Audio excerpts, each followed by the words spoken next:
Bakit ba Harley ang gusto namin?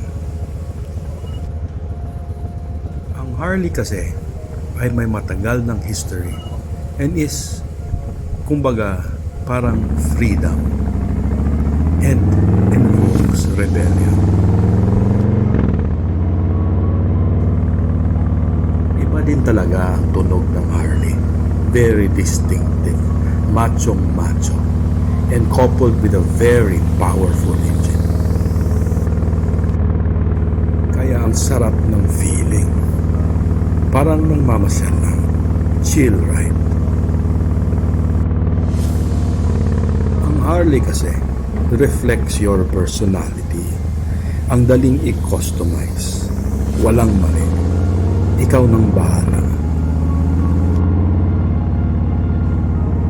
And owning a Harley is like joining a family. Lahat ng kasama mo may Harley. Parang kapamilya ka na talaga.